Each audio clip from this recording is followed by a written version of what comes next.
هو أحد الأندية البارزة في رياضة البوفينام فيت فوداو والمنضوي تحت لواء رابطة ولاية الجزائر للبوفينام، والذي يعود تاريخ تأسيسه إلى سنة 2008 بقيادة البطل العالمي مراد لوناس الذي يعتبر أول مؤسسي النادي.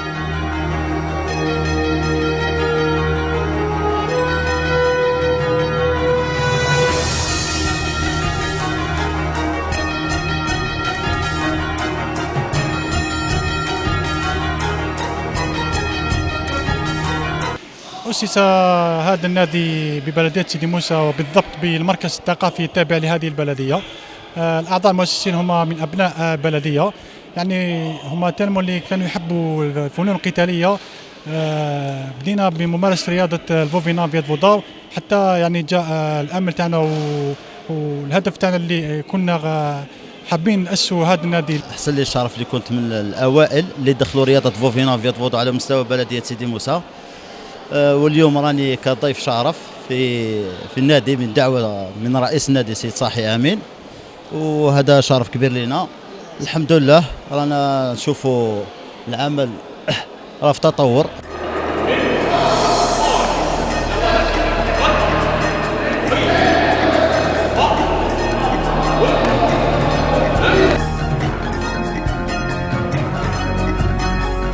يحوي أولمبي سيدي موسى مختلف الفئات العمرية من الفئة الصغرى إلى الكبرى ذكورا وإناثا يتدربون بكل جدية وصرامة في التقني والمنازلة على مستوى القاعة المتعددة الرياضات بسيدي موسى.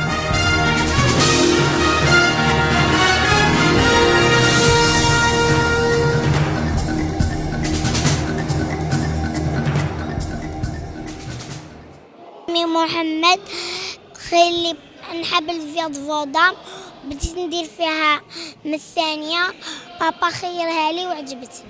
نقول انه بعد مرور حوالي 6 سنوات منذ التحاقي عرفت تغيرات جذرية في المستوى الشخصي، سواء كل سواء في السبور، في الاخلاق، في طولي دوما نقدروا نقولوا. وعندي عامين من اللي بديت ودخل خويا دخلت معاه وعجبني هذا السبور.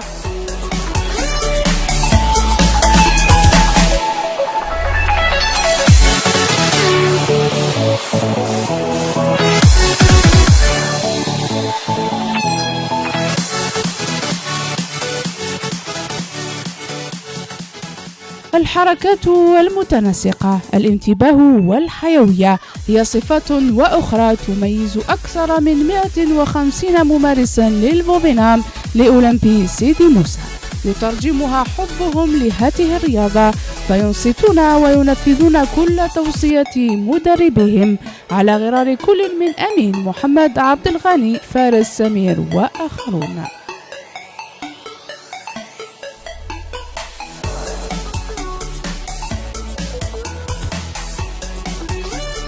يعني العدد هذا راهو يتزايد من موسم إلى آخر، وهذا نتيجة تطوير رياضة البوفينام فيت فوداو في الجزائر من طرف مؤسسها الأستاذ محمد جواج. ما يخفالكش هذه عندنا 8 سنين ملي رياضة الفوفينا في فوداو تمارس على مستوى بلدية سيدي موسى. كنا بحوالي 10 رياضيين، اليوم الحمد لله راهم واصلين حتى فاتوا ال 150 رياضي. نتمنى مزيد من الممارسين، عدد الممارسين والتألق في المحافل الوطنية والدولية إن شاء الله. التحق بالنادي أولمبي سيدي موسى في 2010. الحمد لله عرفنا حاجات إيجابية كبيرة بزاف. الحمد لله رانا في تطور مستمر. الهدف تاعنا باش نوصلوا لأعلى مستوى ان شاء الله. كما هذه رضاني رفا ديجا عندنا 16 تاع ممرن رياضي. الهدف تاعنا انه نخرجوا مدربين، نكونوا رياضيين ان شاء الله على المستوى العالي.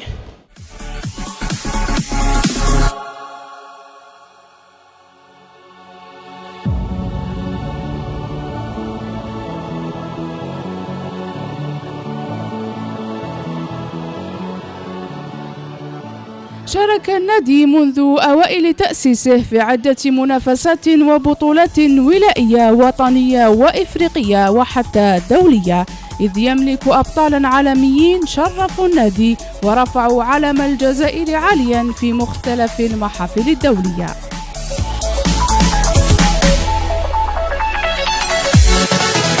الحمد لله وصلنا نتائج على المستوى الوطني وحتى الدولي. كان عندنا الحظ في آخر مرة في البطولة العالمية اللي نظمت بالجزائر، كان عندنا بطلة العالم ونائب بطل العالم في اختصاص منازلة من أبناء سيدي موسى. الحمد لله هذا كان مجهودات كبيرة اللي قمنا بها.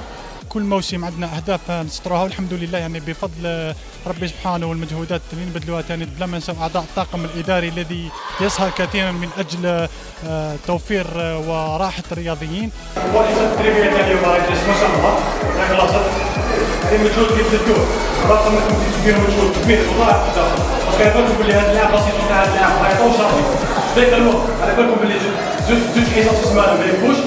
ماذا بكم انتم كي تمرينيو نديروا الماكسيموم هنا في الطاقم ماكسيموم 3 دقائق وبيان سير لازم تركزوا فيه ماشي تخرج برا تزيد تسهر وما تاكلش مليح. حتى الاولى الانضباط من الانضباط جينا في الوقت اللازم وتزيد مهدي أمين صاحي هو رئيس نادي أولمبي سيدي موسى، والذي يسعى رفقة مدربي النادي إلى توفير كل الإمكانيات اللازمة المادية والنفسية لرياضيها، وكذا أن ينقل لهم كل ما تعلمه في رياضة الفوفينا.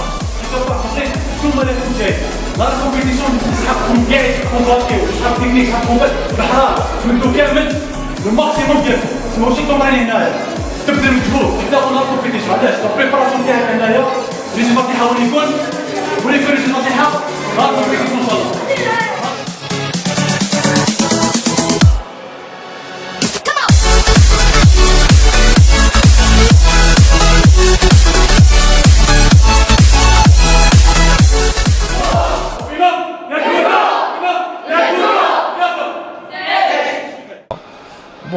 الرأي تاعي في الرياضة بيد فوداو يعني رياضة منمية ومربية وتربي الأطفال، ويعني الشيوخ معنا ما نهضروا فيهم يعني ما شاء الله صافي دوكا 3 سنين ولا رانا نتبعوا في ولادنا هنا ما شاء الله.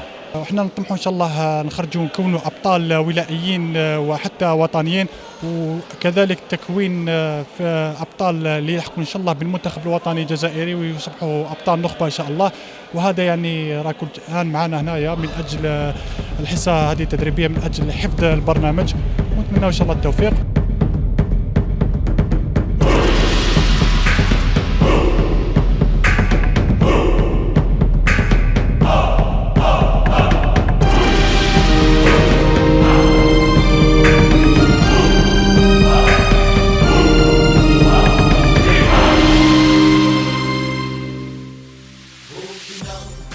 زيارتنا لنادي أولمبي سيدي موسى جاءت تزامنا مع جملة الزيارات التفقدية التي تقوم بها رابطة الجزائر للفوفينام، والتي تسعى من خلالها لتسجيل انشغالات النوادي وكذلك لتحسينها لضمان مواسم رياضية ناجحة.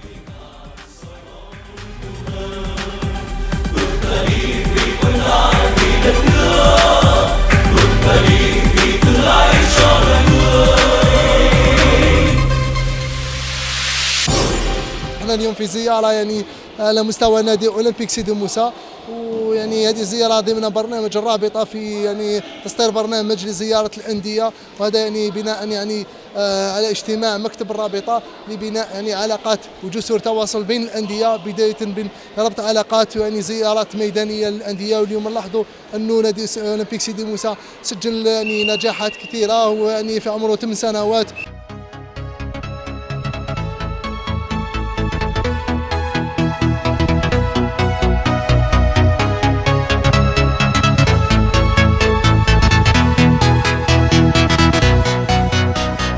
نادي أولمبي سيدي موسى هو إذن أحسن مثال للنوادي الناجحة في رياضة الفوفينام فيت فوداو في الجزائر، والذي يسعى مسؤولوه ليكونوا أحسن سفراء للفوفينام وطنيا وعالميا.